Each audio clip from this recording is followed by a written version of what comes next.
Nagkasamang muli ang magkakaibigan matapos ang ilang buwan nilang hindi pagkikita dahil sa kanilang schedule na hindi magkatugma-tugma. Lahat sila ay nagtatrabaho na at bilang pampatanggal nila ng pagod at ngayon lamang nagkaroon ng pagkakataon na magkasama-samang muli, naisipan nilang mag-sleepover sa bahay ni Hana. So ano, saan ba talaga tayo pupunta bukas? Ang tagal ko nang hindi nakakalabas ng bahay, no? Pare-parehas lang naman tayong ilang buwan nang hindi nakakalabas ng bahay sa sobrang busy eh. Ano? Mag-explore ba tayo ulit? Ang tagal na nating hindi nagagawa yun eh. Bakit hindi? Parang yun naman lagi nating ginagawa kapag nakikita-kita tayo eh. So saan nga? May alam akong place na never pa natin napuntahan. I'm sure makakapag-explore talaga tayo dun. Ito yung picture at link na ipinasa sa akin ng isang agent online. Special offer nila to. Free food sa ika-10 batch na makapunta sa lugar nila. Mukhang mysterious place pero napaka-exciting. Ang ibig mong sabihin pupunta tayo ron at aalamin kung anong meron sa lugar na yon. Tama, magandang idea yon, hindi ba? Wag na, mamaya kung anong bumabalot na misteryo sa lugar na yan at ano pang mangyari sa atin. Kahit kailan talaga ang KJ mo. Sumama ka na kasi. Aba syempre gusto ko rin naman mag-explore. Pero ang lugar na pinupuntahan natin noon, napuntahan na rin ng iba nating kakilala. Ngunit ang sinasabi ni Tasha na lugar na gusto niyang puntahan ay tila mapanganib. Matatakotin ka talaga. Kaya hindi na ako magtataka kung bigla-bigla ka na lang sisigaw dyan sa takot. Hoy, hindi ako ganun ha. Balita namin maraming magagandang babae ron. Pabirong binatukan ni Jake si Joseph. Kaya't bumangon ito mula sa pagkakahiga. Pinagtatawanan siya ng mga kaibigan nang muntik ng mabunggo sa dingding. Ang lakas mo talaga, Joseph. Basta pagdating sa babae, ganado ka, no? Ang bilis eh. Alam nga naman sa lalaki kong ganahan. Sus, ang sabihin mo mahilig ka lang talaga sa babae mula noon hanggang ngayon. Nagsalita ang hindi mahilig sa chicks. Nakakailang girlfriend ka na nga ba, pre? Tama na yan. Kagabi pa tong mga to. Akala mo mga bata pag mag-aasaran. Magligpit na tayo at malayo-layo pa ang lalakbayin natin. Gaano ba kalayo yon? Aabutin ba ng 5 oras? Hindi naman, siguro mga 4 na oras lang kapag walang traffic. Akala ko ba walang masyadong pumupunta doon? Bakit may traffic? Malamang yung daan papunta doon ng traffic bago makarating sa lugar na yon. Ayusin mo kasi. Matapos ang asaran nilang magkakaibigan hinanda na nila ang mga kailangan nilang dalhin at gagamitin.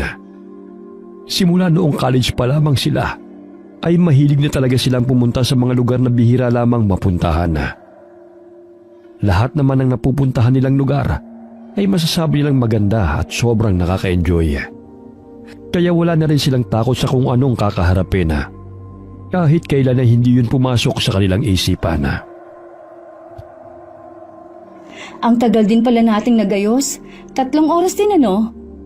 Sa dami ba naman ang dala natin? Talaga namang matatagalan tayo. Okay lang yan. Hindi naman tayo masyadong nagmamadali eh. Kanina lang nagmamadali ka dahil malayo pang pupuntahan natin. Pero ngayon sasabihin mong hindi tayo nagmamadali. Sinabi ko lang yon para magmadali na tayong umalis. Tama naman si Tasha eh. Pero sa tingin ko kailangan na rin nating umalis kasi alas 10 na oh. Kung aabutin tayo ng 4 na oras sa biyahe, paniguradong alas 2 na ng hapon tayo makakarating dun. Hindi ba doon naman tayo magsastay mamayang gabi? Oo, doon. Kaya okay lang din siguro kung gagabi na tayo makarating. Tara na, ano pang hinihintay niyo dyan? Kanya-kanya silang buhat sa mga gamit na kanilang gagamitin sa overnight sa hindi kilalang lugar. Sumakay na silang lahat sa van at nagsimula ng umandar ang sasakyan patungo sa kanilang pupuntahan. Magugustuhan niyo talaga ang lugar na yon kasi nature na nature talaga. Saan mo ba nakita yung lugar na pupuntahan natin ngayon? Nakita ko lang yun sa video. At nang tingnan ko, mukhang okay naman yun puntahan. Sa kanilang biyahe, masaya sila at punong-puno ng tawanan ng loob ng van na sinasakyan nila. Excited na rin silang lahat. Napadaan sila sa isang maliit na convenience store. Kaya naman naisipan ni Nico na pumunta muna roon. Bumili muna tayo ng pagkain. Bigla akong nagutom eh. Halos kakakain lang natin 4 na oras lang nakakalipas simula nung kumain tayo, no? Hayaan nyo na, driver siya ngayon. Mapapagod yan kaya pakainin nyo lang yan. May pabibili ba kayo? Para di na tayo bababa lahat. Sasama ko sa'yo, pre. Agad naman silang bumaba ng van at nagtungo ang dalawa sa mga chichirya at inumin. Kinalabit ni Jake si Joseph na busy sa paghahanap ng maiinom niya. Pare alak! Ano, gusto mo na namang uminom? Hoy, patagal na akong hindi umiinom, no? Para tuloy akong nangihina. Bakit hindi ba pwede? Nauuhaw ako eh. Ayan tubig. Balak mo pa yatang gawing tubig ang alak eh. Ayoko nga ng tubig. Hindi yan makakapagpawi ng uhaw ko, no? Alam mo, sa tingin ko, babae makakapawi ng uhaw mo. Malaaswang kay. Tigilan mo ako sa kakaaswang mo. Mamaya ikaw pang kainin ko dyan eh. Napahalakhak si Jake sa sinabi ng kanyang kaibigan dahilan para tignan sila ng babae nagtitinda sa tindahan. Agad na kumuha ng basket si Jake at ganadong kumuha ng mga alak na iinumin nila mamaya sa kanilang destinasyon. Kumuha na rin siya ng mga pagkain na kakainin nila. Kaya ayaw kitang sinasama sa mga ganitong trip eh. Sabihin mo kung ayaw mo, para hindi ka na lang namin isama sa pag-inom mamaya. Ikaw ang magbabayad niyan Ang dami-dami mong kinain eh. Kang mag-alala, I got you my friend. Huwag ka na marami sinasabi dyan. Baka mamaya magbago pa ang isip ko eh. Hindi ka namin isali sa inuman. Hindi na ako mahilig sa alak. Minsan na lang pag may selebrasyon. Hindi na kagaya ng dati nung nag-aaral pa tayo. Hindi tayo tumitigil hanggat hindi lumulupaypay ang katawan natin. Sinabi mo pa, ikaw tong mahina ang katawan sa alak eh. Hindi kasi ako katulad mo na malakas na nga ang tama pero hindi pa rin sumusuko. Kundi sumusuka lang. Hindi nila mapigilan na hindi tumawa ng malakas. Hindi rin naman sila nahihiya dahil dadalawa lamang silang bumibili. At ang tahimik din doon na kahit tugtog ay wala. Nakakabinging katahimikin sa convenience store kapag wala ng taong namimili. Dumiretso sila sa cashier para magbayad. Tinignan lamang sila ng babae na walang emosyon bago niya ayusin ang mga binili ng dalawa. Pasimpleng sinisipa ni Jake ang paa ng kaibigan. Pero hindi naman ito pinapansin ng binata dahil lahat ng atensyon niya ay nasa kanyang mga binili. Nakipag-unahan naman si Joseph na lumabas sa convenience store. Kaya naman na makalabas na silang dalawa, ay hinabol ni Joseph si Jake at binatukan niya ito gamit ang hawak niyang panyo. Bakit ba nakikipag-unahan ka? Para ka namang hindi makakalabas. Pare, ang weird kasi ng babae sa loob. Hindi man lang humingiti o nagsasalita. Gagawan mo na naman ang issue yan?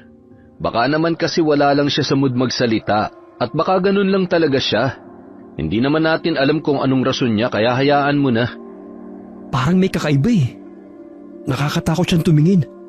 Ang weird talaga, promise. Ewan ko sa'yo kung ano-ano na lang ang tumatakbo sa isip mo. Sumakay ka na ng van, baka bungangaan ka na naman ni Tasha dahil ang tagal na naman natin namili. At saka, ngayon ka pa natakot sa babae. Samantalang noon, ikaw ang kinatatakutan nila. Ano pa bang bago kay Tasha? Lagi naman siyang ganun eh. Yung babae, nakakatakot siyang tumingin. Parang hinuhubaran ako. Kaya nga tara na, bago ka pa pagnasaan nun. Sira ulo. Pumasok na nga tayo sa sasakyan. Kulang na lang masunog tayo sa tingin ni Tasha oh. Pagkabukas pa lamang nila ng pinto, ay sinalubong na sila kaagad ng kadaldala ni Tasha. Tama nga ang hinala nila. Hindi sila makakaligtas kay Tasha. O ano na naman rason nyo? Bakit ang tagal nyo? Siyempre, bumili kami.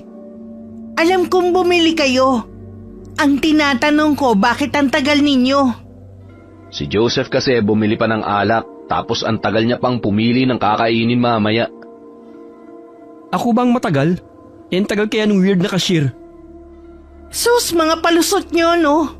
Tara na at baka gabihin tayo sa daan. Ito talaga napakasungit mo. Walang araw hindi ka masungit. Oo, lalo na sa'yo. Oh, wag mo na akong awayin. Ito na oh, umaandar na. Aalis na tayo. Sa kanilang paglalakbay, napakamot sa ulo si Joseph nang mapansin niyang animoy mali ang dinadaanan nilang lugar. Tumingin siya sa cellphone niyang nagpapakita kung saan ang daan na pupuntahan nila. Tumingin-tingin siya sa paligid at nasa liblib na sila na lugar. Ano nangyayari? Bakit parang hindi ka mapakali? Mali yung napasukan ko kaya pala kanina pa ako nagtataka kung bakit hindi tayo makalabas-labas sa lugar nito. Pero malapit na ba tayo? Siguro mga 1.5 oras pa. Kung hindi mali yung napasukan ko, baka nandun na tayo sa pupuntahan natin. Namali yung tingin ko eh. Akala ko sa kaliwa. Sa kanan pala dapat ako lumiko. Sige, iikot mo na lang. Normal lang naman yan, lalo na at first time nating nakapunta dito.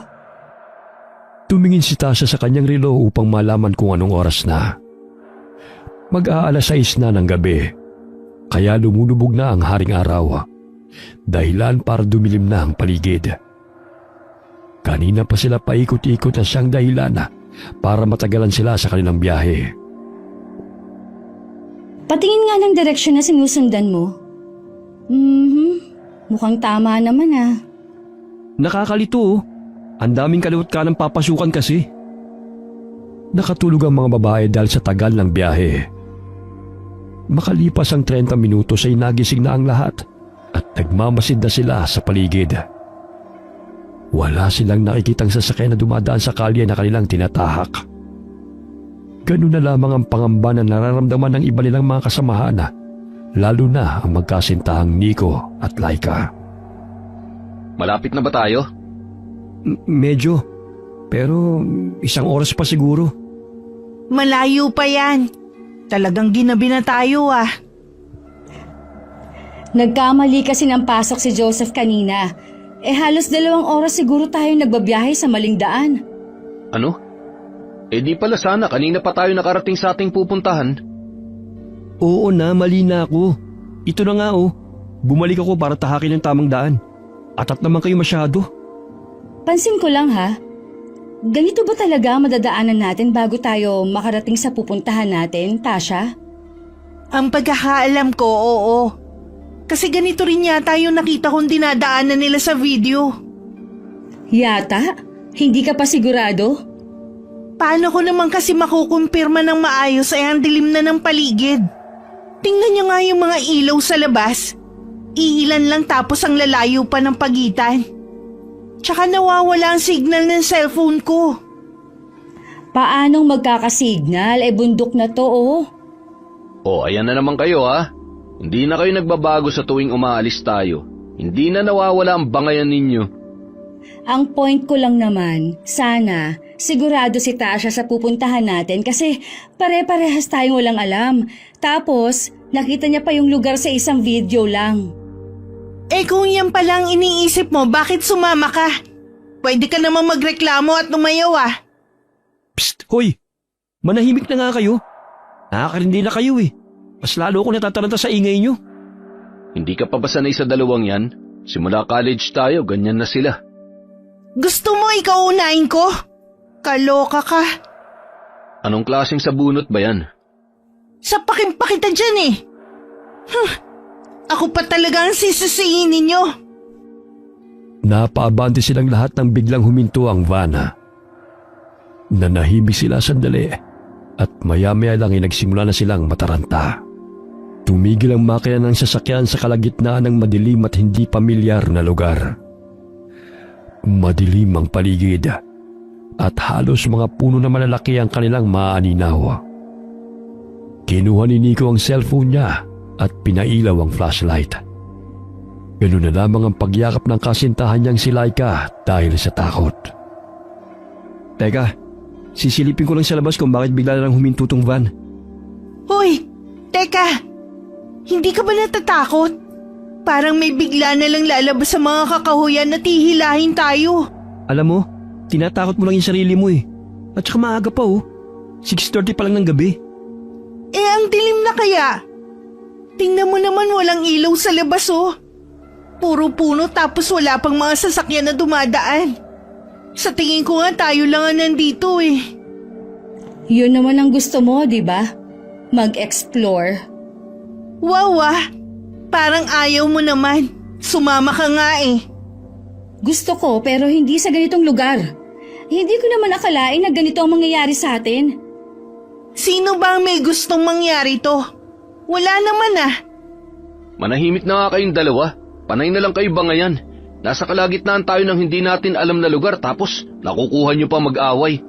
Imbis na magsisihan, mag-isip na lang tayo ng paraan kung paano tayo makakalabas dito. Sabay-sabay na bumaba ng van ang magkakaibigan na at tinulungan na nila si Joseph na magkumpuni ng makina. Malamig ang ihip ng hangin na dahilan para makadagdag yun sa kanilang takot. Ay, maaayos pa ba yan? Makakaalis pa ba tayo rito? Mukhang malabo nga eh. Kailangan talaga na dalhin ng van sa mekaniko.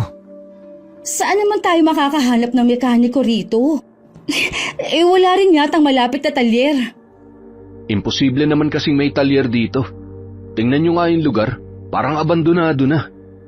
Wala bang mga bahay dito? Baka pwede tayong humingi ng tulong.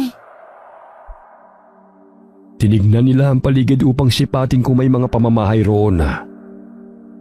Binuksan nilang lahat ang flashlight ng cellphone na, kaya nakalikha yun ng liwanag sa paligid. Gayunpaman ay hindi pa rin sila nawawalan ng pag-asa na makahingi ng tulong sa mga taong naninirahan doon na. Sumakay si Joseph sa van at sinubukang paandarin yung muli. Ngunit kahit anong pilit niya, ay hindi pa rin yun humandar. Maglakad-lakad tayo, baka sakaling may bahay tayong mahihingan ng tulong. Ha? Maglalakad tayo sa ganitong lugar? Bakit hindi? Wala na rin naman tayong choice eh. Kesa naman tumunga nga tayo rito. Mas lalong walang darating na tulong sa atin. Kung gusto mo, maiwan ka rito. Tama si Joseph. At saka parang nag-e-explore na rin naman tayo eh. Ibang lugar nga lang. Isipin na lang natin na parte ito ng paglalakbay natin. Lahat sila ay sumang-ayon sa sinabi ni Jake. Nagsimula na silang maglakad sa kalagitnaan ng madilim na daan. Wala silang ibang ilaw kundi ang flashlight ng kanilang cellphone. Halos magdikit-dikit ang kanilang katawan sa paglalakad dahil sa takot at pangamba. Walang ingay ang maririnig doon. Tanging paghampas lamang ng malakas na hangin at ingay ng mga kuliglig. May natatanaw na ba kayong bahay riyan? Wala pa. Mukhang malabo yata magkaroon ng bahay rito eh. Ay nako, sa tinagal-tagal natin pumupunta sa iba't ibang lugar, dito pa talaga tayo minalas. Mamaya lapahin tayo ng mga zombie. Meron naman sigurong nakatira dito. Tsaka yung mga zombie sa movie lang yan, hindi naman totoo. Sa edad niyong yan, nagpapaniwala pa kayo sa zombies? Hala, as if naman talagang may ganon. Patuloy lamang sila sa paglalakad. Sa mga oras na yon ay nakakaramdam na sila ng pananakit at pangangalay sa kanilang mga paa. Ilang sandali pa'y may naaninaw si Tasha na isang katamtamang laki na bahay at may liwanag na nagmumula sa gasera. Guys, ayun oh, may bahay. May matutuluyan na tayo. Bahay nga!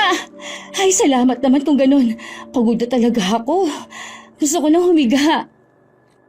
Patakbo nilang tinungo ang bahay, papasok sa mga nakahilerang mga puno. Dali-dali nilang tinahak ang madamong daan upang humingi ng tulong sa taong naninirahan doon.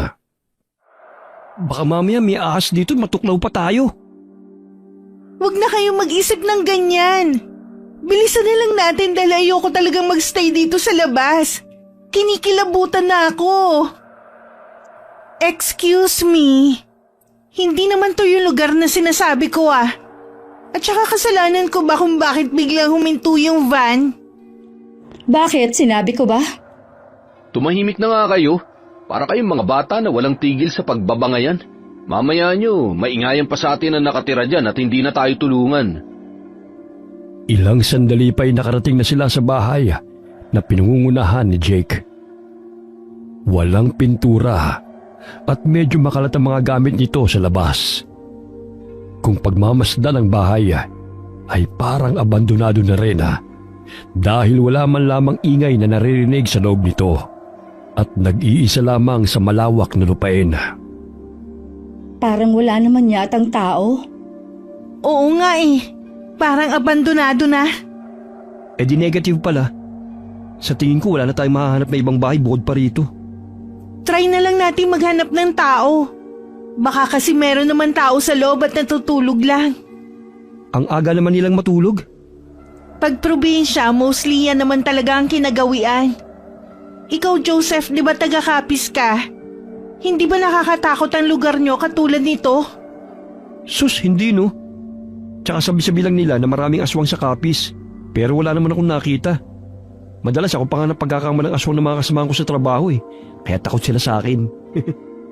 Akala nila kakainin mo sila. Ibang kain siguro. Ayan ka na naman. Umiiral na naman yung kamanyakan mo.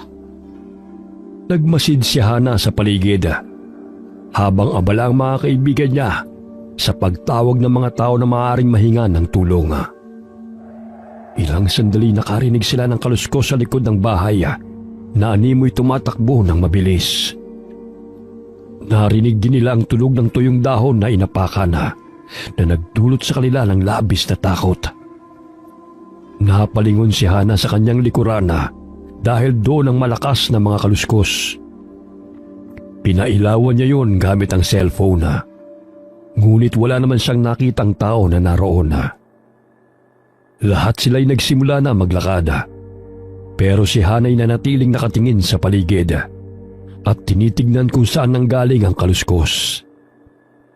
Nakakaramdam na siya na merong kababalaghan sa lugar na yon, ngunit hindi siya sigurado dahil ayaw naman niyang magsalita ng makakalikha ng takot sa kanyang mga kasamahan. Inilibot niya ang mga mata sa kabuuan ng bahay. Paglingon niya sa bandang pintuan ay napasigaw siya.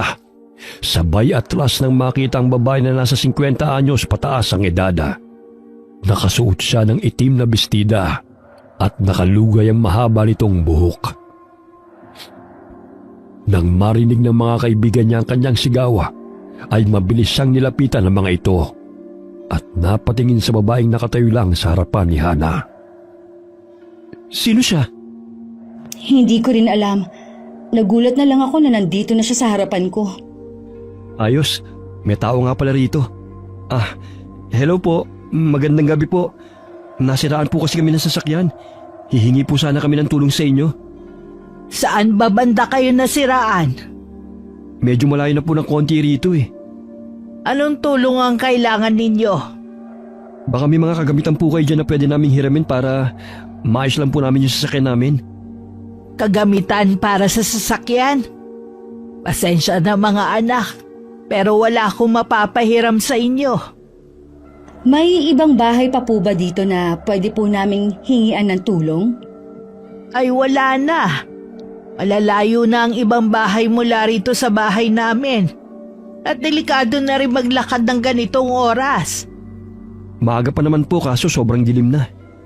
Kung gusto ninyo, tumuloy muna kayo dito sa bahay ko para magpalipas ng gabi. Okay lang po ba? Nakakahiya po eh. Okay lang. May bakante na 2 kwarto pa naman dito sa bahay. Kaya pwede muna kayong matulog doon. Huwag na kayong mahiya. At saka wala na rin kayo mapaghihingan ng tulong. Kasi wala nang dumadaan na sasakyan dito sa amin kapag sumapit na ang 6:00 ng gabi. Mas delikado kung magpapalipas kayo ng gabi sa labas o sa sasakyan ninyo. Tama si Manang. Siguro mas okay na magpalipas na lang muna tayo ng gabi rito. Pasensya na po sa abala. Uuwi rin po kami bukas. Huwag niyo na munang intindihin yon. Ang mahalaga makapagpahinga kayo. Halina kayo't pumasok na tayo sa loob ng bahay. Maayos naman ang loob ng bahay Ngunit nakakaamoy sila ng malansa. Napansin ng babae ang reaksyon sa mukha ng kanyang mga bisita. Kaya't pangiti niyang sinabi na nagmula ang malansang amoy sa kinatay nilang karne ng baboy. Parang hindi naman ang galing sa karne ng baboy. Parang namatay na daga na hindi maintindihan. Ang ingay mo. Kahit talaga yung bunganga mo walang preno. Mahiya ka naman. Tayo na nga to nakikituloy. Magpasalamat ka na lang dahil may tao pang nagmamalasakit sa atin. Totoo naman kasi. Palibasa na puno na ng kulangot yung ilong mo, kaya hindi ka nakakaamoy. Hindi mo yata alam na malapit yung bunganga mo sa ilong mo. Siguro yan na naaamoy mo mabaho. Wala ka talagang patawad sa pamimintas. Magsasalita pa lang sana ulit si Jake nang takpan na kaagad ni Joseph ang bibig nito gamit ang palad niya. Kaya wala nang nagawa ang kaibigan kundi ang itikom nito ang bibig. Patuloy sila sa pagpasok ng bahay. Napamangha sila sapagkat malit lamang kung titingnan ng bahay mula sa labas. Ngunit malawak ito sa loob dahil may underground pa roon. Oh, itong kwartong to para sa mga babae. Mas malaki ito kumpara sa isang kwarto. Napansin ko kasi na mas maraming dalang gamit ang mga babae Salamat po, Aling Lita. Hindi namin sukat akalain na ganito po pala kaganda ang bahay ninyo. 3 lang kaming nakatira rito.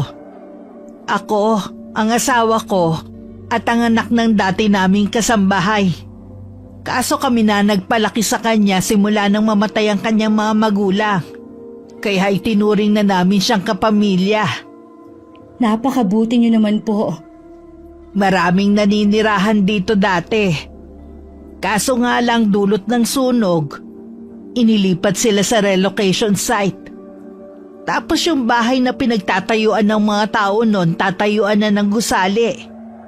Siguro nagtataka kayo kung bakit ang bahay lamang namin ang natirang nakatayo rito, no? Yun ay dahil lupa ito na minana ko pa sa aking mga ninuno. Ayoko ipagbili dahil ito na lamang ang alaala ko mula sa aking mga magulang. Pumasok ang mga babae sa kwarto kung saan sila pinatuloy ni Lita. Sumunod naman ay tinawag na niya ang mga lalaki para ipakita na rin ang kwarto kung saan sila matutulog. Medyo malayo mula sa kwarto ng mga babae. Mabilis na humiga si Laika sa kama dahil gusto na niyang magpahinga. Halata ang kanilang pagod sa sobrang haba ng biyahe at sa paglalakad. Si Tasha na may kaagad na inayos sa mga gamit sa tabi ng malaking kabinet nang takip lamang ay kurtina na puti. Habang abalang dalawa, napansin kaagad ni Hana ang ilang patak ng dugo sa sahig na tila ba'y matagal nang marka. Tingnan mo, para siyang dugo na matagal nang natuyo. Pwede ba matulog na tayo? Gusto ko na talagang magpahinga. Hindi nagtagal ay nakatulog si Laika. Samantalang sina Hana at Tasha ay nangingibabaw ang kuryosidad sa patak ng dugo na nakita sa sementong sahig. Ganun na lamang ang gulat ni Hana nang biglang sumulpot sa kanilang harapan si Lita. Dugo yan. Nahiwa ko yung daliri ko nung nakaraang araw. Nagkataon na may kinuha ko rito. Pagpasensyahan na ninyo dahil nakalimutan kong ipalinis yan kay Mariela. Alam nyo naman, makakalimutin na ako dahil may edad na. Ay, ganun po ba? Parang lumabas naman ang puso ko sa gulat Pagpasensyahan nyo na at nagulat ko kayo. O siya, magpahinga na kayo ha. Kung kailangan nyo ng tulong, tawagin nyo lamang ako. Opo, maraming salamat. Kahit anong lakas ng pagtili ni Tasha at Hana, ay hindi pa rin nagigising si Laika dahil sa pagod at malakas ang kanyang paghilik. Naniwala sila sa sinabi ng babae, kaya't na matapos ang pag-aayos ng gamit, ay napagpasyahan nilang pumunta sa kwarto ng mga lalaki. Hinayaan na lamang ni Hana at Tasha ang natutulog na si Laika, kaya't hindi na nila ito ginising pa. Umiinom na siguro ang mga yon. Ang tahimik na So, dinala talaga nila yung mga binili nilang alak kanina dito? Nakakaya naman sa may-ari ng bahay. Sa tingin mo ba may hiya pa ang mga yan? Kapag gusto talaga nilang uminom kahit nasa ibang lugar pa sila, iinom talaga ang mga yun. Makakatikim na naman sila ng pambubunganga ko. Narinig ni na Jake ang mga boses ng mga kaibigan nila sa labas ng kanilang kwarto. Kaya naman nagmadali silang igilid ang mga alak na iniinom nila na 10 minuto na ang nakakalipas. Siniguro nila na hindi yun mapapansin ni Hana. Kaya tinakpan nila yon ng kanilang mga dalang gamit. Sinubsob nila ang kanilang mga katawan sa malaking kama at nagtalukbong na nagkukunwaring natutulog. Pinangunahan ni Tasha ang pagbukas ng pinto ng kwarto. Napangiti silang dalawa nang maamoy nila kaagad ang alak na iniinom ng mga kaibigan. Mabilis na pumasok si Tasha at hinanap yun at hindi naman siya nabigo nang makita yon sa gilid malapit sa mesa. Ay, ang galing nila oh. Dito pa talaga sila uminom. Hoy! Mahiya naman kayo! Aba, nakikituloy na nga lang tayo tapos ganito pang ginagawa ninyo. Ano ba? Ba't ba kayo nandito? Istorbo kayo natutulog na kami. Bumalik na nga kayo sa kwarto nyo. Huwag na kayong manggulo rito. Patulog na rin kayo. Ang ingay-ingay ng mga to. Anong oras na Mamaya magsilabasan pa mga aswang sa ingay ninyo. Asa ka pa. Kasama natin ang pinuno ng aswang Taga-kapis yang si Joseph kaya hindi tayo lalapain ng aswang. Dahil kasama natin ang leader nila. Aswang ka riyan. Ibang karning kinakain ko, no? Sus, umiral na naman yung kamanyakan mo. Akin na nga yung sambote. Ang damot mo. Sa inis ni Tasha ay mabilis niyang inalis ang kumot kung saan nagkukunwaring natutulog ang mga kaibigan. Napatawa bigla ang mga lalaki na matanggal ang kumot. Kaya naman pinagahampas sila ni Tasha ng sapatos. Kaya todo iwas naman ang mga ito. Mahiya naman kayo kahit kaunti. Hindi natin pamamahay to. Bakit? Pumayag naman si Aling Lite. Sa katunayan nga, close na nga kami. Nagpaalam kami sa kanya kung pwede kaming uminom. Pumayag naman siya. Kung gusto nyo ring uminom, sumali na lang kayo para hindi kayo nagagalit dyan. Masikip dito. Doon na lang tayo sa labas. Kunwari pa kayong galit. Gusto nyo rin naman kaming sabayin sa pag-inom Style nyo, bulok. Mabilis na inakbayan ni Joseph si Tasha at dumiretso na silang lumabas ng kwarto. Nagtulungan ang magkakaibigan na dalhin ang mga inumin na kanilang dala. Hinayaan ni Aling Lita na gawin ang kanyang mga panauhin ang kagustuhan ng mga ito. Kinuha ni Joseph ang lamesa na kahoy na nakadikit sa dingding at inalis ang mga tuyong dahon sa ibabaw nito. O yan, may lamesa na tayo.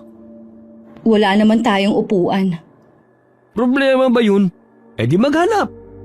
Ay nako, nakakamiss talaga ang ganito katahimik na lugar. Ang sarap mag-aliw na walang iniisip na trabaho. Parang tinamaan ka na yata ng Black Label Malakas kasi ito Kaya itong pamparelax ko. Kahit napakadilim ng paligid, hindi natakot ang dalawa sa paghahanap ng upuan.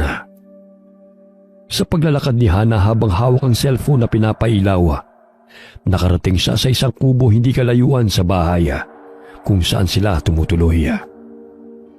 Naninaw niya ang mahabang upuan na kahoy dahil nakabukas ang pinto nito. Kaya't hindi siya nagdalawang isip na lumapit doon para kunin yon. Dahan-dahan siyang pumasok sa maliit na pintong kahoy at nang hawakan na niya ang upuan, bigla siyang nakarinig ng malalim na boses ng lalaki. Napatras siya na lumabas ang asawa ni Lita mula sa kwarto ng kubo. May hawak itong malaking kutsilyo na panghiwa sa mga karne. Sorry po. Pinatuloy po kami ni Aling Lita sa pamamahay niya ngayong gabi kasi nasiraan po kami ng sasakyan. Tumango lamang ang lalaki. Ilang sandali tumalikod na ito at lumakad palayo. Nanginginig ang mga kamay ng dalaga na napayakap sa kanyang sarili. Pagpasensyahan mo na yang si Mario, Ineng. Nanibago lamang sa mga tao. Mabait naman yang asawa ko. Mahilig lang siyang mangaso kaya palaging may patalim. Dito kasi sa kubo ang kanyang pahingahan dahil malamig ang hangin. Talaga po? Pasensya na po kayo. Pwede po ba kaming makahiram ng upuan na ito? Abay, walang problema. Sige, gamitin ninyo. Magpakasaya kayo habang kayo'y nagbabakasyon. Alam ko namang mahirap ang buhay sa lungsod eh. Hindi gaya rito sa probinsya na napakasimple lamang. Ang sabi niyo po kasama niyo po si Mariela? Nasaan po siya ngayon? Maagang natutulog yon. Huwag kang mag-alala. Kapag nagising yon, sabihan ko makipagkwentuhan sa inyo. Mahihain kasi ang batang yun eh. At walang kaibigan. Ganun po ba? Sige ho, hihiramin ko lang po itong upuan. Sabik na kasi ang mga kasamahan ko uminom at kumain ng pulutan. Maya-maya'y nakita ni na Jake si Hana na may bitbit na upuan na, kaya tinulungan nila ang kaibigan na. Ilang sandali nagsimula na silang mag-inuman na, habang si Aling Litay bumalik sa kwarto nito. Masaya silang nag-aawitan, dala na rin ng kalasingan na. Ngunit naparami ang inom ni Joseph, kaya't hindi na nito makontrol ang sarili sa kakulitan at kalibugan. Lumayo ka nga sa akin, lasing ka na no? Kung ano-ano na yung pinagagawa mo. Hoy, hindi ako lasing.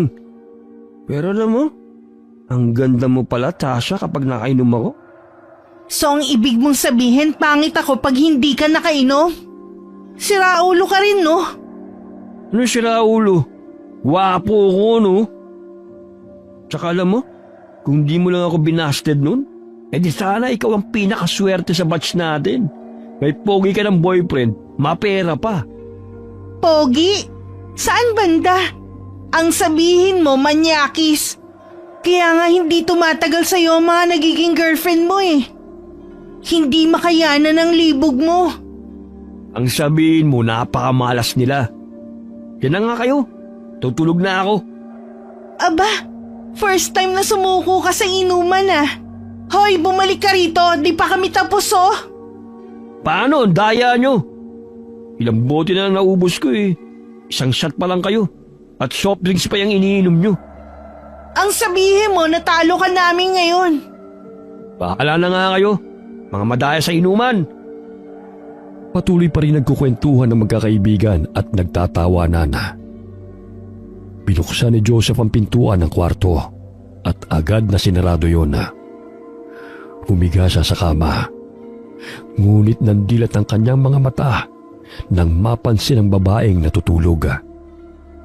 Sa tulong ng lampara sa kwarto ay nakita niya ang mukha nito. Nadagdagan ng pag-init ng katawan ng binata dahil sa hubog ng katawan ng babae. Hinubad niya ang kanyang damit at pantalona. Hindi na niya mapigilan ang sarili, kaya't dinaganan niya ang babae. Ikaw siguro yung dalagang kasama ni na Aling Lita. Napakaganda mo ah. Makinis at sariwa. Ibinulat ni Mariela ang kanyang mga mata nang maramdamang may humahalik sa kanyang pisngi, pababa sa kanyang puso na papunta sa kanyang pagkababae. Naamoy rin niya ang alak sa hininga ng lalaki. Nang maramdaman ni Joseph na gumagalaw ang babae, ay tinakpan niya ang bibig nito gamit ang kanyang kamay. Huwag kang maingay. Sandali lang naman ito eh. Ang ganda mo. Ngayon lang ako nakakita ng babaeng kagaya mo. Ha? Dahil sa sobrang kalasingan ay hindi na napigilan ni Joseph ang kanyang kalibugan. Ganun na lamang ang pagpupumiglas ni Mariela. Ngunit naalimpungatan siya nang biglang may mabigat na nakadagan sa kanyang katawan. Inutulak niya ang binata at gustong kumawala sa bisig nito. Ngunit binusalan siya ni Joseph sa bibig gamit ang damit nito at malakas niyang sinuntok si Mariela sa puso na dahilan na unti-unti itong nawala ng malay. Wala pang babaeng umaayaw sa akin. Lahat ng gusto ko tinitikman ko. Makakawala ka lamang sa bisig ko kapag nakaraos na ako sa'yo. Pumayag ka man sa hindi. Wala ka nang magagawa pa. Hindi ka matutulungan ng mga mangmang mong mga magulang. Matagal nang sakit ni Joseph ang bagay na yun na. Nawawala siya sa tamang katinuan kapag malakas na tinamaan ng alak at nagagawang hindi dapat na mangyari, katulad ng pangahalay. Ilang beses na siyang inireklamo ng pang-aabuso. Ngunit dahil sa kanilang salapi na babayaran niya ang mga biktima upang patahimikin. Matagal na rin siyang pinagsasabihan ng kanyang mga kaibigan na itigil na niya ang masamang bisyo dahil nagdudulot lamang ito ng kapahamakan. Pinunit ni Joseph ang damit ni Mariela at hinalik-halikan ito sa buong katawan. Halos naglalaro lamang si Joseph sa ibabaw ng babae habang ginagawa ang pangahalay nito. Batid niyang siyang nakauna sa babae, ngunit nang makaraos ay labis ang kanyang kasiyahan. Bagamat ang sayang naramdaman ay panandalian lamang. Matapos ang kanyang ginawang kahalayan, ay sinuot niya ang kanyang pantalon at damit. Pangisi niyang sinulyapan ng walang malay na si Mariela na nakahiga sa kama. Pakihipot ka pa. Gusto mo rin naman eh. Bukas ulitin natin muli yung ginawa natin, ha? Nabitin kasi ako eh. Ilang sandali napansin niyang gumalaw ang babae. Tumayo ito ng nakahubada. Kaya't napangisi muli si Joseph dahil akala niya'y nagustuhan ni Mariela ang kanyang ginawa. Malakas siyang binalibag ng babae sa kama at dinaganan. Pinunit ng babae ang kanyang damit. Umatawa pa si Joseph dahil naging wild ang dalaga. Ngunit napahinto siya sa pagtawa nang tumulo ang malapot na laway sa kanyang mukha. Sandali! Bakit naglalaway ka? Parang asong ulol ka kung pag nasaan mo ako Hindi na nagustuhan ni Joseph ang mga titig ni Mariela. Kaya dali-dali siyang tumayo't marahang napatras mula sa kanyang kinatatayuan nang hawakan siya ng babae sa pisngi.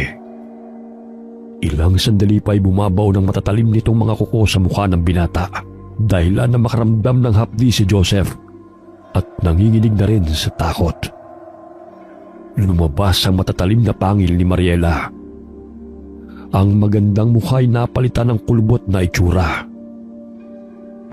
Nilapastangan mong pagkababae ko, hayop ka! Matagal kong iningatan yon para sa lalaking pakakasalan ko sa darating na kabilugan ng buwan. Walang hiya ka! Isa kang aswang? Kampung ka ng demonyo? Ano ang pinagkaiba mo sa akin? Ang anyo mo lang naman ng normal. Ngunit ang isipan at kalooban mo ay mas masahol pa sa demonyong sinasabi mo. Tulong! Tulong! Tulungan niyo ako! Aswang! May aswang! Kahit ano pang sigaw ang gawin mo, walang makakarinig sa'yo. Mamamatay ka lang nang hindi nila nalalaman. Gusto mo ng kasiyahan? Pues, ibibigay ko sa'yo. Magubad ka pag nasaan mo ang katawan ko hanggat magsawa ka. Aswang! Isa kang aswang! Lumayo ka sa akin! Bakit? Kanina lamang ay masaya kang inaabuso ang aking katawan. Bakit ngayon takot na takot ka? Tulong! Tulungan niyo ako! Jake! Hana! Nico! Tulungan niyo ako! Walang sino man ang makaririnig sa'yo. Lahat sila ay wala ng malay. Sinakal siya ng babaeng aswang hanggang sa lumabas ang kanyang dila. Kinagat ng aswang ang nakalawit na dila ni Joseph at walang awang winakwak ang tiyan ng binata gamit ang matatalim nitong kuko. Hinalukay niya ang laman loob nito at kinain ang puso. Sa wakas, nakakain din ako ng sariwang laman ng tao. Bastos kang lalaki ka. Nababagay lamang sa'yo to. Lapastangan. Mas masahol ka pa kesa sa hayop. Oh, ano ba ang nangyari, Mariela? Bakit narito ang lalaking yan? Ginahasa niya ako. Nilapastangan niyang pagkababae ko. Bakit siya nakarating sa kwarto ko? Siguro na pagkamalan niyang kwarto nila to. Hindi na importante yan. Liligpitin ko na lang ang kalat mo. Sa dinami-dami ng lalaking nagtangkas sa akin, itong lalaking itong nagtagumpay na halayin ako. Hayaan mo na siya. Napatay mo naman eh. Kaya nakapaghiganti ka na sa lalaking yan. Ang importante may makakain na tayong muli na sariwang laman. Nagpalinga-linga sa paligid ang magkakaibigan dahil hindi na nila nakitang bumalik si Joseph. Ang lakas ng loob mag-iyang minom, pero siya tong unang tumiklop. Tingnan mo nga kung sa kwarto natulog yun. Mamaya makita na naman sa banyo yun eh. Kagaya na lang nung huli tayong magbakasyon. Ayaw nga no. Tarantado talagang lalaking yun. Pinuntahan ni Jake ang kaibigan sa kwarto upang siguraduhin na naroon nga ito. Ngunit pagbukas niya ng pintuan ay wala ito roon. Nakaagaw ng kanyang pansin ang isang lalaki na animoy may kinakarga. Ngunit hindi malinaw sa paningin ni Jake dahil madilim ang paligid. Oh, nakita mo ba ang moko ngayon? Nanggugulat ka naman eh. Hindi, wala siya rito. Saan naman yun nagpunta? Teka, naiihi na ako eh. Hindi mali sa isip ni Jake ang taong kanyang naaninaw sa dilim. Hinahanap niya sa paligid ang kaibigan, ngunit hindi niya ito nakita. Maliban sa isang babae na duguan at animoy wala sa tamang katinuan. Dinuduro pa nito si Jake habang nanlilisik ang mga mata at sinasabing pinagsamantalahan siya. Hindi akong gumawa sa inon. Sino ka? Bakit ganyan ang ayos mo? Nariyan ka pala, iho.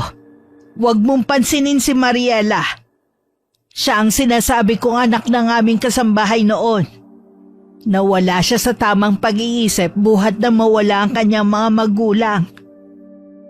Pero, Aling Lita, ang sabi niya pinagsamantalahan daw siya. Sinong gumawa sa kanya nun? Hayaan mo na siya. Huwag mo na siyang problemahin. Bumalik na kayo sa inyong ginagawa. Naabala patuloy ang kasiyahan ninyo. Hinawakan ni Aling Lita si Mariela sa braso at inakay nito patungo sa isang silid. Ngunit nakatingin lamang ang dalaga kay Jake at nakakatakot ang ngisi nito sa binata. Hoy! Bakit parang nakakita ka yata ng multor yan? Hana, umalis na tayo rito. Marahil ang bahay na ito ay hindi ligtas para sa atin. Ano ba ang ibig mong sabihin? Basta sundin mo na lang ang sinasabi ko. Umasok ng kwarto si Hana upang kunin ang kanyang baga. Gigisingin sana niya si Laika dahil naiwan nilang mahimbing na natutulog yun sa kama. Ngunit laking pagtataka niya nang wala na roon ang kaibigan maliban sa sariwang patak ng dugo na naroon sa sahig. Jake, wala rin dito si Laika. Pero may mga patak ng dugo sa sahig. Natatakot na ako, Jake. Baka na paano na yun? Sabihan natin ang mga kasama natin. Huwag ka magpapahalata kay Aling Lita na nagdududa tayo sa kanila. Nasaan na ba si Joseph? Wala siya sa kwarto. Wala rin siya sa labas. Saan kaya siya nagpunta? Jake, parang may mga patak ng dugo sa sahig. Natatakot na ako marahil may nangyari ng masama sa kanila. Naririnig nila na may taong nagtatalo sa isang silida. Dahan-dahang tinungo ni na Jake at Hana ang pinagmumulan ng mga boses.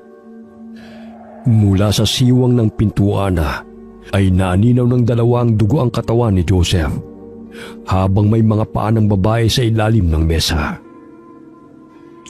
Patayin na natin silang lahat. Katulad ng lapastangan ng lalaking ito. May lakas na loob pa siyang gahasain ako. Napatay mo naman siya, bakit ka pa nagagalit? Hayaan mo na munang manatili ang mga kasamahan niya rito. Wala naman silang pupuntahan dahil nasira naman ang sasakyan nila. Basta, patayin silang lahat. Ang mga katulad nila ay dapat nang mamatay. Mas masahol pa sila kesa sa atin. Mga taong walang ginawa kundi ang mga alipin. Kitang-kita ko pa kung paano nila alilain sina amang at inang. Kung paano nila ako saktan, gutumin at kawawain. Kaya nang makatakas ako mula sa mga tao, ay sinumpa kong ipaghihiganti ko ang ginawa nila sa amin. Tapos ang walang hiyang lalaking ito ang siyang yumurak sa pagkababae ko. Galit na tinadtad ng babaeng aswang ng patalimang bahagi ng katawan ni Joseph. Napatakip na lamang ng bibig si Hana habang pigil sa pag-iyak. Dahan-dahan siyang inakay ni Jake palabas ng bahay. Hindi inaasahan ay nasagi ni Jake ang maliit na balde na naroon sa tabi ng pinto.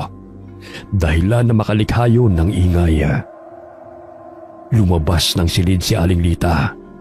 Bit-bit pa ng asawa nitong si Mario ang putol na ulo ni Joseph. Hindi makapaniwala sina Jake at Hana na patay na ang kanilang kaibigan. Jake, ayoko pa mamatay. Paano na tayo makakatakas sa lugar na ito gayong sira na ang kotse? Huwag kang mawala ng pag-asa. Makakatakas tayo rito. Bilisan mo. Nariyan na sila. Aray! Sakit ang pa ako! Malapit na sila. Bilisan mo bago tayo abutan ng mga kampo ng kadiliman na yan. Diyos na mahabagin, tulungan niyo po kami. Ilayo niyo po kami mula sa kapahamakan. Maawa na po kayo sa amin. Hinagis ni Mario ang patalim patungo sa dalawa. Ngunit maliksing binuksan ni Jake ang pintuan na nakatapat sa kanila. Kaya't imbis na sa kanila tumama ang patalim ay naharang yun ng pintuan. Ganun na lamang ang pagtataka ng kanilang mga kasamahan dahil humahango sila sa pagtakbo palabas ng bahay. Umalis na tayo rito bago nila tayo maabutan. Mga aswang sila. Hay nako, lasing lang kayo. Meron pa natira oh. Hindi kami nagjo-joke. Please, maniwala kayo sa amin. Mga aswang sila. Patay na sina Joseph at Laika. Pinatay nila ang mga kaibigan natin. Takbo na, bilis! Si Nico, lasing na. Pinagtulungan nilang buhatin si Nico dahil tila wala na ito sa tamang ulirat. Natumba pa sila habang lumalayo sa naturang bahay. Please, Nico, gumising ka. Mahuhuli nila tayo. Hindi ka namin pwedeng iwanan rito. Totoo bang aswang sila? Oo, narinig pa namin na ginahasa ni Joseph yung Mariela. Kaya ganun na lamang ang galit niya. Siraulo talaga si Joseph. Wala talagang preno ang harapan nun. Lahat pinapatos. Ayan tuloy, imbis na humaba ang buhay natin, tinatarget na tayo ng mga aswang. Doon na muna tayo magtago sa mga damuhan. Nakita sila ni Mario kaya tumakbo sila patungo sa van. Hindi pa rin nahihimasmasan si Nico, kaya't naging mabagal ang kanilang pag-usada. Binuksan nila ang pintuan ng van at doon nagtago. Lahat sila'y pumunta sa kaliwang bahagi ng van at nagsiksikan. Pinapanood nila si Mariela sa anyong aswang na pilit na binubuksan ang pinto ng sasakyan. Baka mabuksan niya yung pinto. Ano nang gagawin natin? Basta maganda lamang tayo sa paglusob niya. Ano ba talagang lugar na puntahan natin? Sorry mga friend, hindi ko talaga sinasadyang mapunta tayo rito. Wala ka namang kasalanan. Aksidenteng napadpad tayo rito at walang dapat sisihin. Ayun na ang aswang. Siguradong nandyan din ang mga kasama niya. Pagtulungan nating hilahin ang pinto para in case na mabuksan niya, nakahanda tayo. Agad naman silang kumilos. Hinila nila kaagad ang pinto ng vana, kahit na takot sila. Napansin ni Jake na umalis ang aswang sa pintuan, dahilan na makaramdam ng ginhawa ang magkakaibigan. Ngunit ilang sandali napalingon sila sa bandang likuran ng vana nang marinig nila ang pagbasag sa salamin. Biglang hinablot ni Mario si Nico at hinila palabas ng vana. Ganun na lamang ang pagsigaw ni Natasha at Hana habang hinihila ang kaibigan mula sa lalaking aswang. Bitiwan mo si Nico! Hayop ka! Yung kamay ni Nico, hilahin mo, Tasha! Wala na tayong kawala sa mga aswang. Napaka-agresibo nila na halos sabik sa laman at dugo. Si Laika, na paano siya? Wala na rin siya. May nakita akong mga paa ng babae sa ilalim ng mesa. Sigurado akong si Laika yon. My gosh, hindi ko sukat akalain na aabot tayo sa ganito. Mamamatay tayong lahat sa lugar na to. Pinaghahampas nila ng kahoy ang aswang. Ngunit wala na silang nagawa pa nang matagumpay na nakuha ng amang aswang si Nico. Umaago sa mga luha sa mga mata ng magkakaibigan nang makitang tinatadtad ng saksak ang katawan ni Nico. Halos maduwal pa si Tasha nang makitang nilalantakan ni Mariela ang laman loob ng binata at sinisipsip pa ang sumisirit na dugo nito mula sa nahiwang laman. Paano na tayo makakatakas ito? Gayong napakalakas nila. Wala tayong laban sa mga aswang na yan. Hindi na lang sana tayo pumunta rito. Tignan niyo, 3 na sa atin ang nawala. Kasalanan ko ang lahat ng to. Hihintayin pa ba natin na isa pa sa atin ang makuha nila ulit? Tash, wala naman may gustong mangyari ito. Hindi naman natin alam na ganito ang mararanasan natin eh. Kailangan natin makakuha ng gasolina. Yun ang magiging sandata natin sa kanila. Yun lang, ang hirap naman. OMG, natuon na naman ang pansin nila sa atin. Si Aling Lita, tingnan niyo. Pumangit na lalo ang mukha niya. At kawangis na niya ang unggoy na tila kinuyumo sa mukha. Kahit sa ganitong sitwasyon, mapamintas talaga yung bibig mo, no? Totoo naman eh. Sa tingin mo maganda ba yan? Huwag na kayo magtalo. Kailangan natin makaalis rito bago pa nila tayo malapa. Dahan-dahan kayong bumaba. May bakal akong nakapari ito. Oh, ito pliers at screwdriver. Kahit papano'y magagamit natin to laban sa kanila. Ang sakit na ng katawan ko. Parang nawala ang kalasingan ko sa kakatakbo. Basta, ang isipin mo, makakatakas tayo sa kanila. Hindi pwedeng lahat tayo ay gawin nilang pagkain. Siguro maraming naliligaw rito pero kinakaibigan ng matandang babae sa gayon ay makuha niyang loob ng mga tao at mabilis siya magawa ang kanilang masamang balak. Gumapang sila palabas ng van at dahan-dahang nagkubli sa mga damuhan. Naramdaman nilang lumapit ang matandang babaeng aswang sa van at tinignan nito ang 3 magkakaibigan. Saan na nagpunta ang mga yun? Ginagalit nila talaga ako. Hoy mga animal! Wala na kayong kawala! Walang sino man na nakakatakas dito! Kahit saan man kayo magtago, mahahanap namin kayo! Balugod namin kayong tinanggap sa aming pamamahay! Ngunit anong napala namin sa inyo? Hinalay ng kasamahan ninyo ang aming anak! At kayong mga kasamahan niya, hinahayaan niyo lamang ang kawalang yan ng kaibigan ninyo! Anong klase kayong kaibigan? Mga walang kwenta! Tinanggap daw. Sus ko, alam ko lang na ito ang mangyayari sa atin eh, di sana hindi na ako tumuloy. Akala mo naman utang na loob pa natin sa kanya ang tanggapin sa pamamahay niya. Tsaka kung hinalay man ni Joseph ang anak-anakan niya, abay hindi na nating kasalanan yun. Ginagalit lang talaga ako ng aswang na yan. Tumahimik ka nga. Marinig pa niya tayo. Nakakainis eh. Teka, umuulan ba? Hindi. Bakit? Bakit parang nababasa ako? Tapos mainit-init pa. Napatingala si Tasha ng animoy may bumubuo sa tubig sa kanyang mukha. Pagtingala niya'y tumambad sa kanyang paningin ng lalaking aswang na umiihi sa damuhan. Hindi niya napigilan ang kanyang sarili na magalit.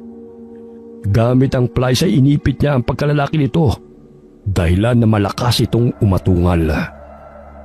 Wala nang nagawa si Hana kundi ang tulungan na lamang ang kaibigan sa pananakit sa lalaking aswang. Ano akala mo sa mukha ko, Inidoro? Sa ganda ko to na pagkamala mo pa akong banyo, ha? Walang iya ka! Hayop kang aswang ka! Kayo talagang mga babae, ang hilig-hilig nyo makipag-away. Walang kontrol sa sarili.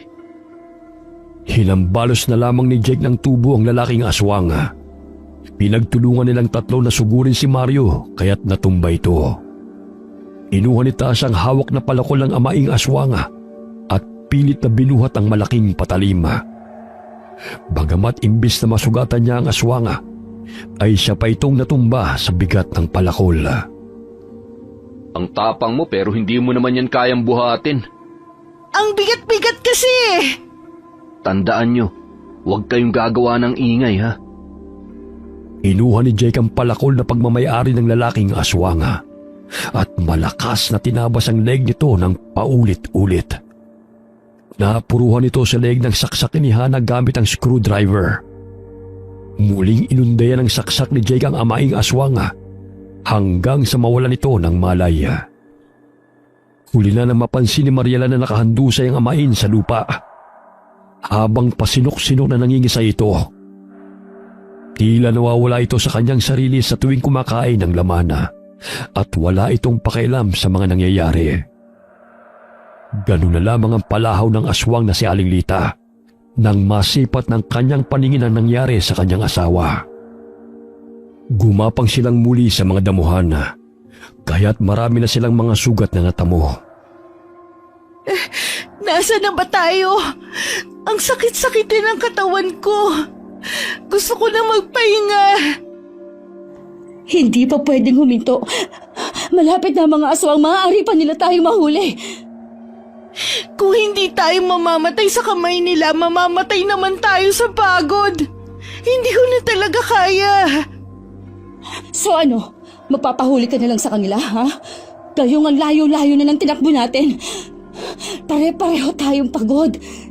Susuka lang tayo pero walang susuko. Masakit na talaga ang mga paa ko. Kaya mo yan. Isipin mo na kailangan nating makauwi. Nagulat sila nang muling tumayo si Mang Mario na ang buong akala nila'y napatay na ni Jake. Papalapit ito sa kanilang kinaroroonan kasama ang aswang na sina Aling Lita at Mariela. Naisip ni Jake na iligaw ang tatlong aswang upang iligtas ang dalawa niyang kasamang babae. Tumayo siya mula sa pagkakadapa upang maagaw ang atensyon ng mga aswang. Tumakbo si Jake at biglang lumiko sa lugar kung saan maraming puno. Sinundan siya ng tatlong aswang na humahabol sa kanya. Hinihingal may hindi siya tumigil sa katatakbo. Bahagya siyang napangiti nang maanino na may mga pamamahay siyang nakita roon. Napunta siya sa gitna ng gubat kung saan mayroong mga bahay na nakatayo. Batid niyang may mga taong naninirahan doon dahil sa may mga ampag na ilaw. Napalingon si Jake sa kanyang likuran. Hindi na niya nakita ang mga aswang na umahabol sa kanya. Naalala niya ang kanyang dalawang mga kaibigan. Ilang sandali nagulat ang binata na may mabangga siyang tao. Namilog ang kanyang mga mata nang makita si Hana at Tasha sa kanyang harapan.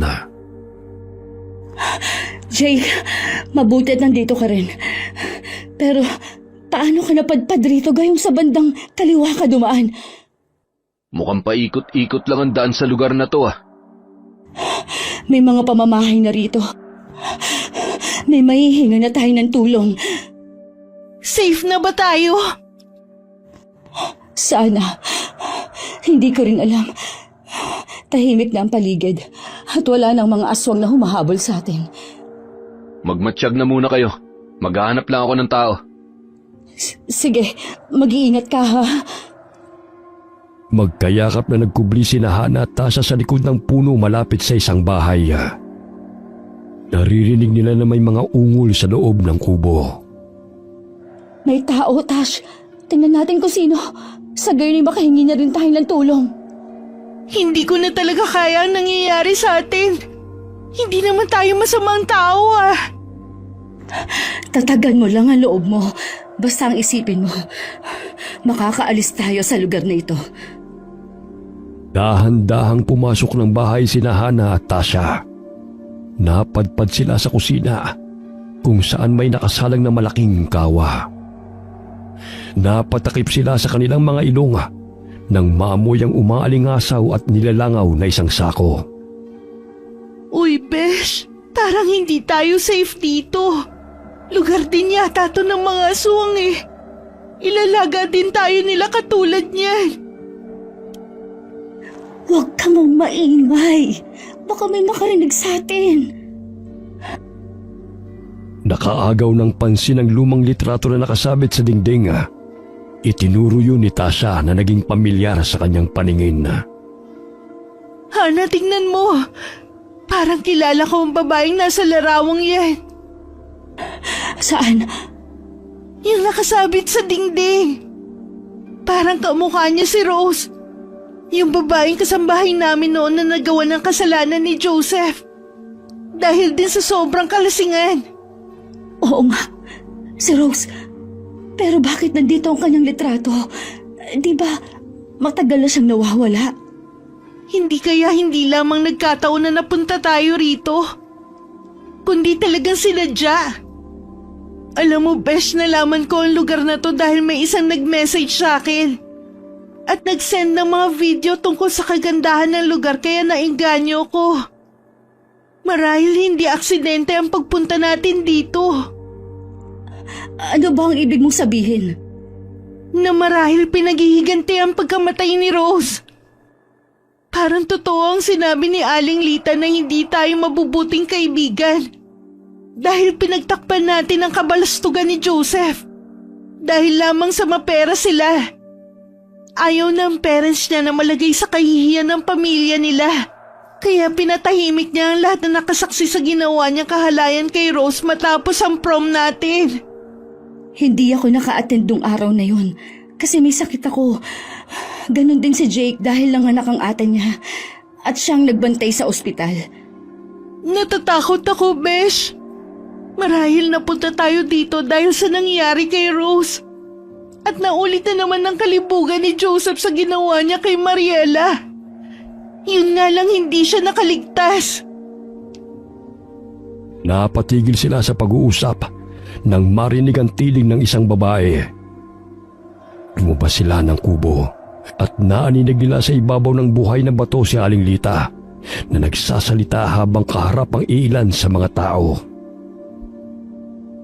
Ika-8 anibersaryo ng kamatayan ng aking anak na si Rose mula sa kalapastanganan ng mga mapang-abusong kabataan. Nangarap lang ang aking anak upang makapagtapos sa pag-aaral.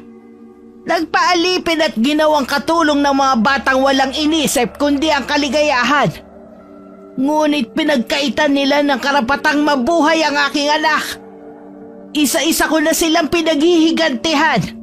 At alam kong matatahimik na si Rose. Hindi maaari to, Hana. Kailangan natin makaalis dito. Dahil maaaring ako ang isusunod nilang patayin. Ano ba kasi ang nangyari noon?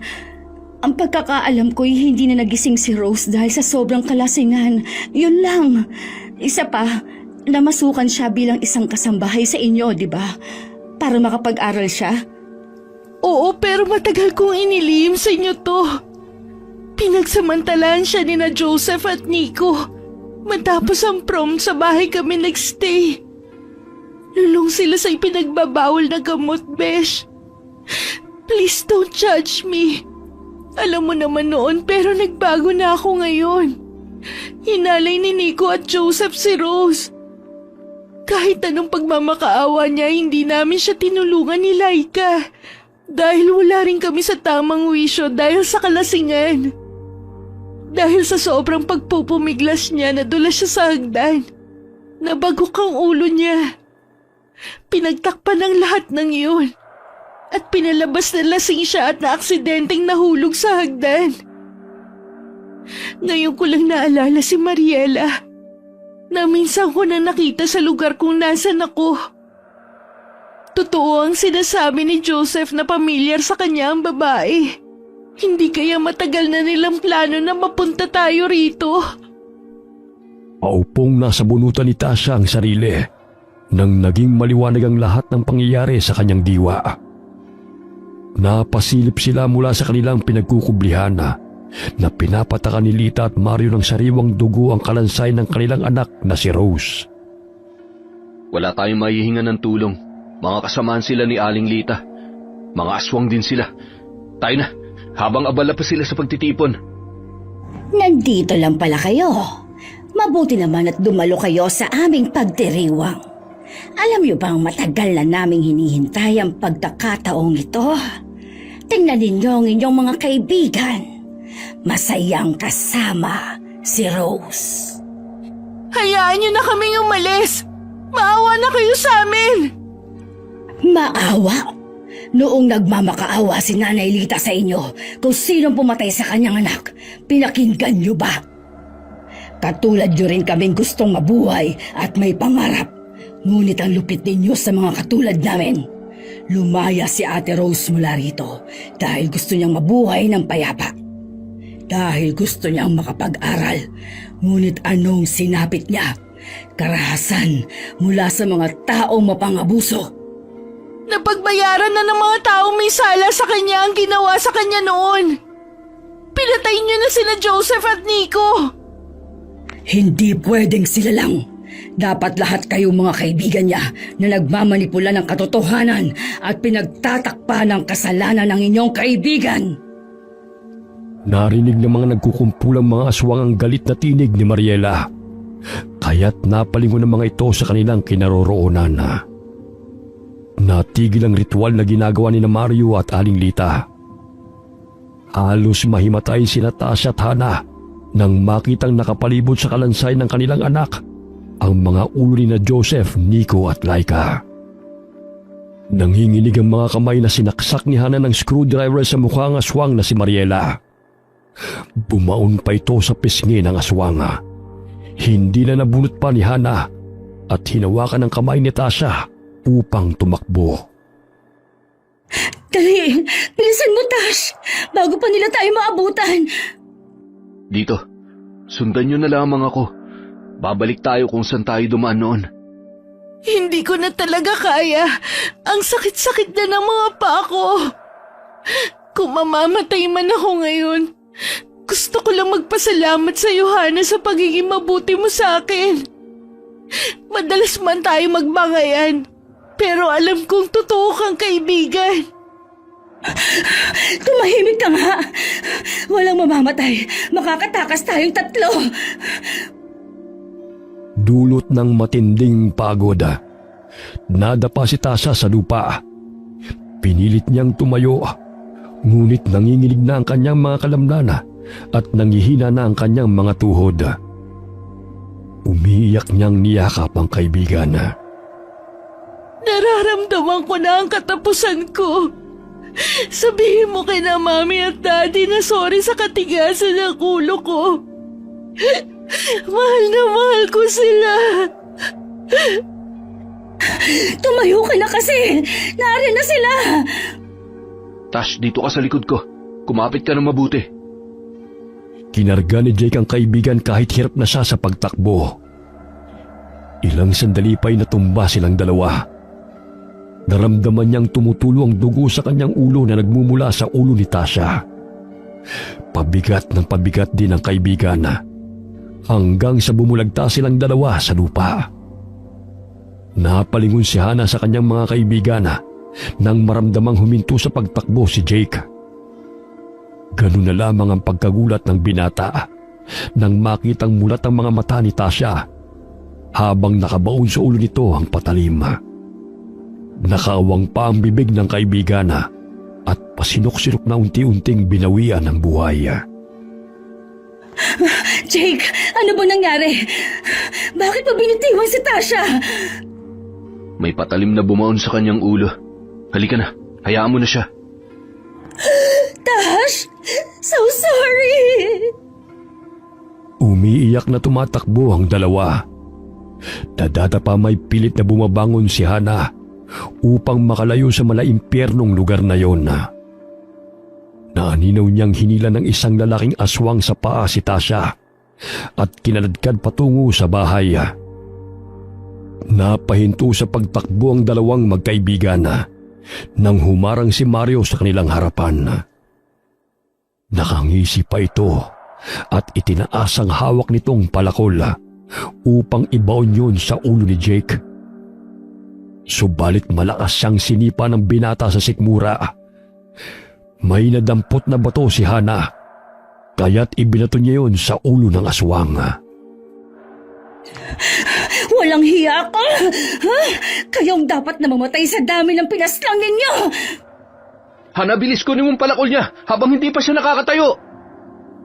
Agad na ibinigay ni Hana ang palakol kay Jake at buong lakas na tinabas ng binatang leeg ng amaing aswang. Animoy nagbibiyak lamang siya ng kahoy sa tuwing tinatamaan ang leeg ng aswang. Wag! Layuan niyo ang asawa ko! Siguraduhin mong patay na siya, sa gayon ay mabawasan naman sila. Ayan, parang putol na ang ulo niya. Hindi na yan mabubuhay. Sigurado ka ba? Mamaya, tatayo na naman yan.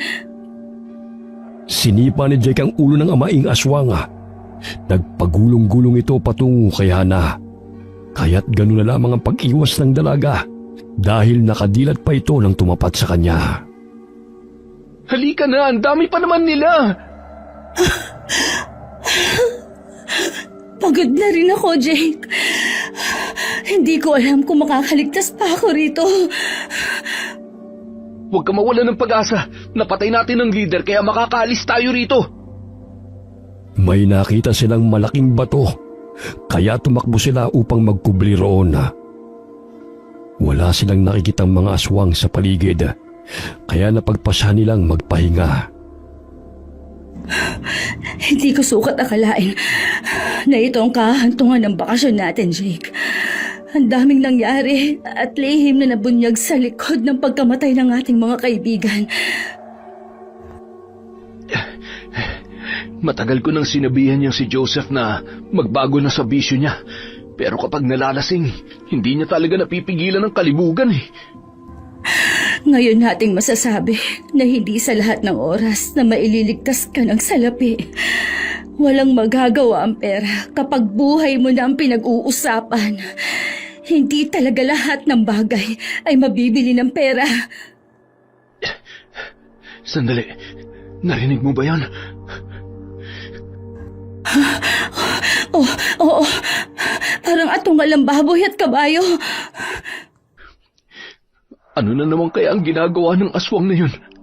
Nakakatakot sila sa tuwing nagsasagawa ng ritual. Nakita ko kanina na pinagsaluhan nila ang mga laman ni na Joseph. Bukod sa atin, may iba pa silang biktima. Saan mo nakita? Sa isang kubo. Sumilip ka sa bintana upang tukuyin kung may tao ron na mahihingan ng tulong. Muntik pa akong makita ng babae. Lintik.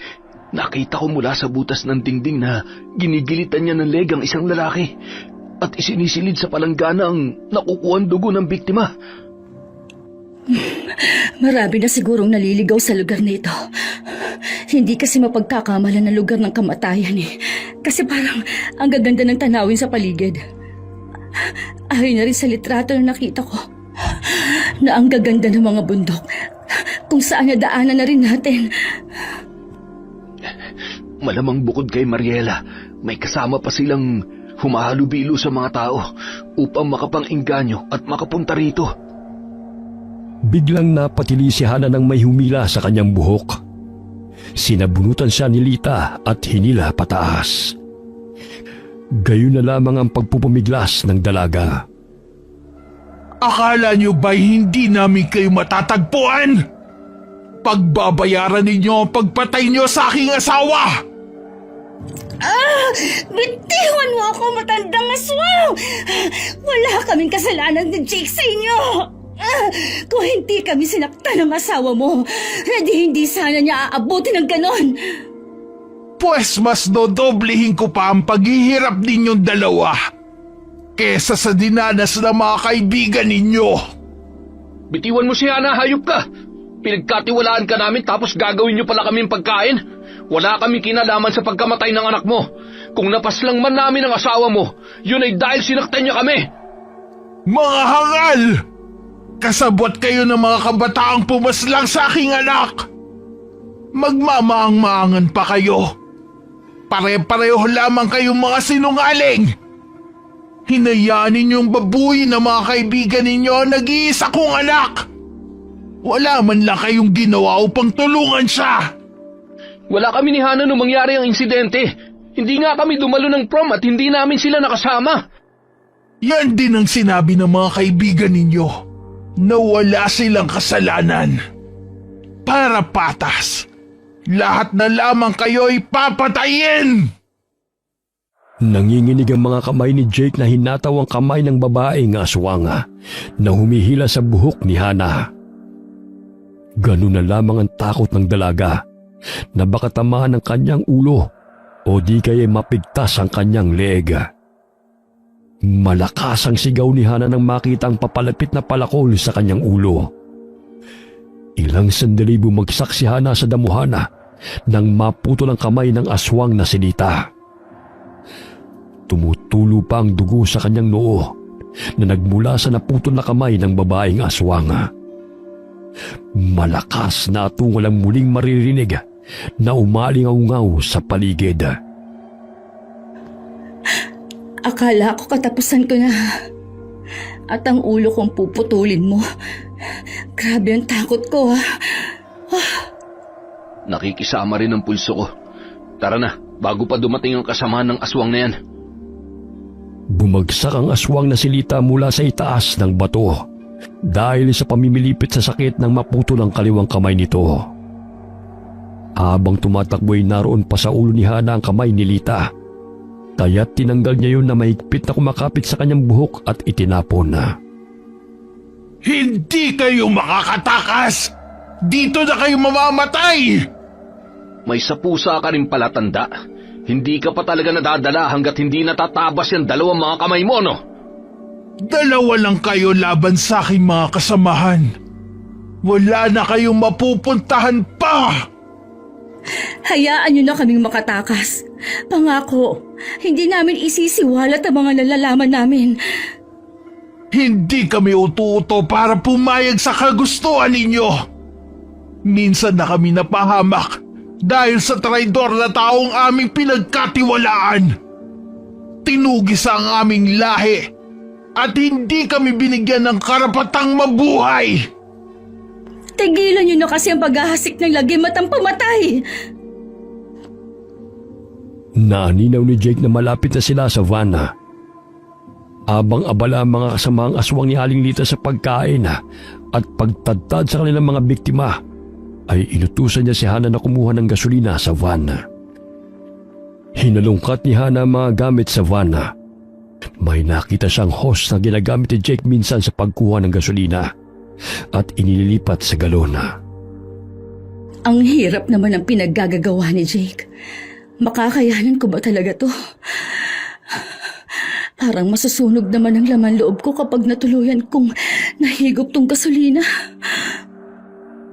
Halos masuka pa si Hana sa baho ng gasolina. Ngunit pinisil niya ang kanyang ilong at hinigop ang hose. Sa gayon ay tuloy-tuloy ang paglabas ng gasolina mula sa tangke. Nalasaan pa niya ang gasolina na dumampi sa kanyang bibig. Agad niyang isinalin sa galon ng gasolina sa tulong ng maliit na hose. Nagpalinga-linga siya sa paligid, sakaling may umaaligid na aswang. Ilang sandali pa'y may narinig siyang mga yabag ng paa, kaya't dali-dali niyang sinarado ang galon ng mapuno na yon. Napasandal siya sa van at tinignan niya sa ilalim ng sasakyan ng mga paa ng aswang na gumagala sa paligid. Dito ka lang pala nagtatago. Pinahirapan mo pa kami sa paghahanap sa'yo. Umalis ka kung ayaw mong ibuhos ko to sa'yo.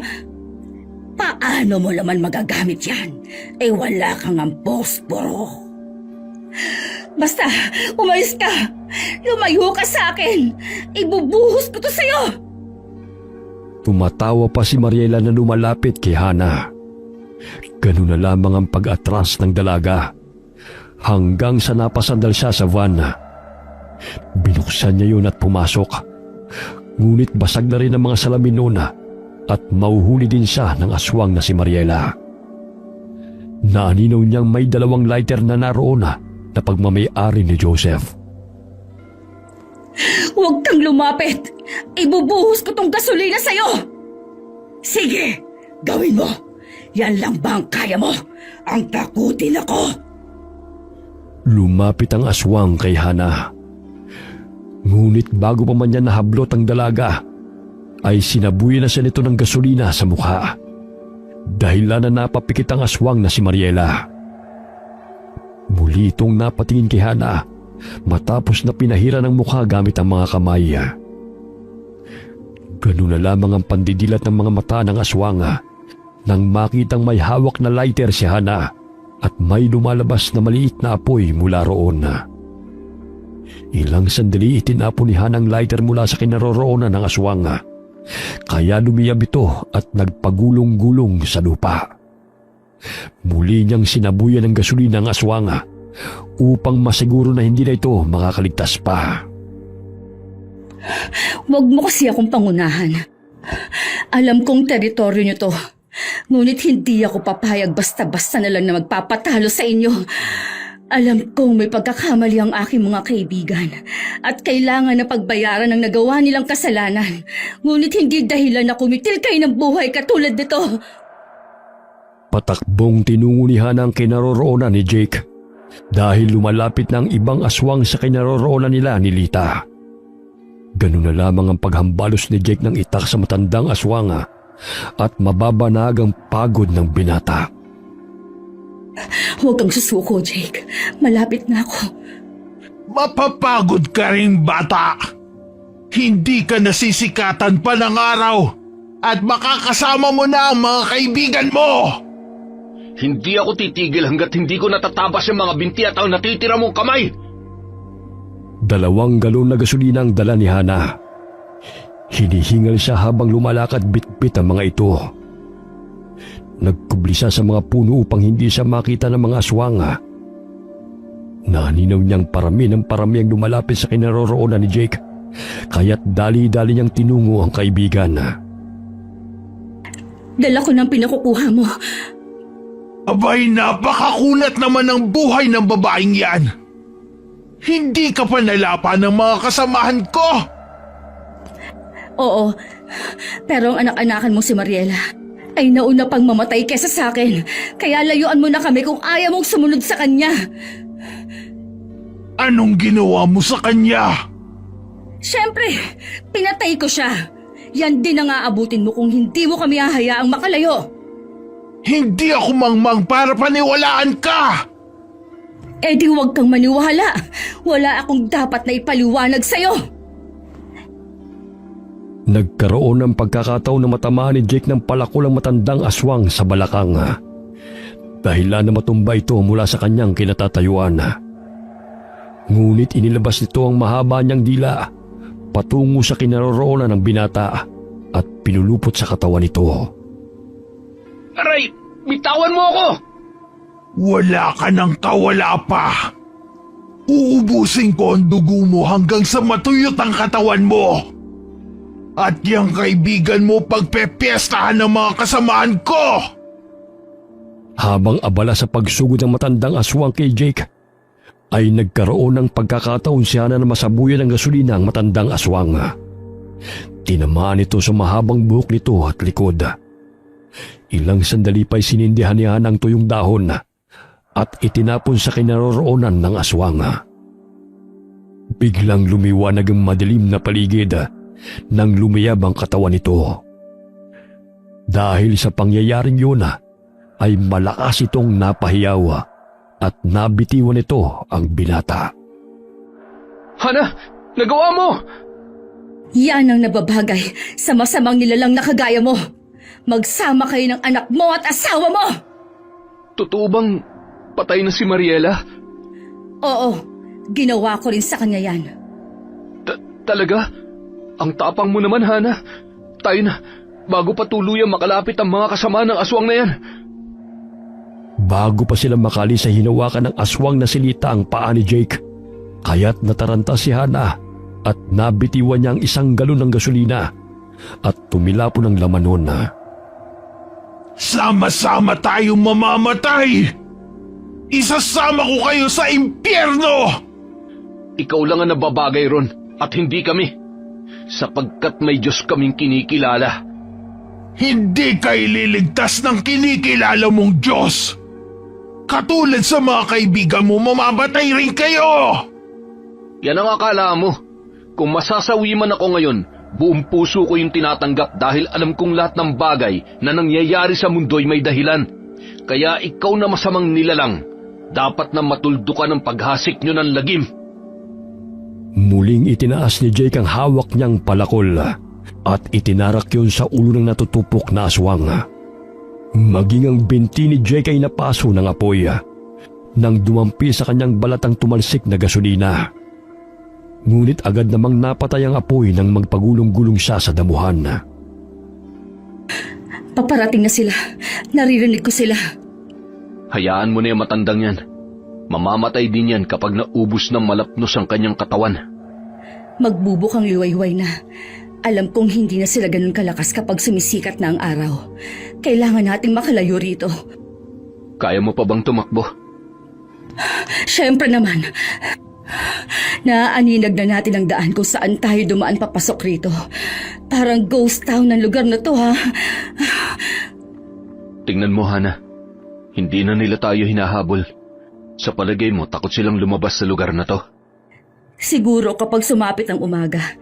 Tsaka nanganganib din ang mga buhay nila kapag nakikipaghalubilo sa mga normal na tao. Sapagkat kung malalaman ng aswang sila, papatayin din sila.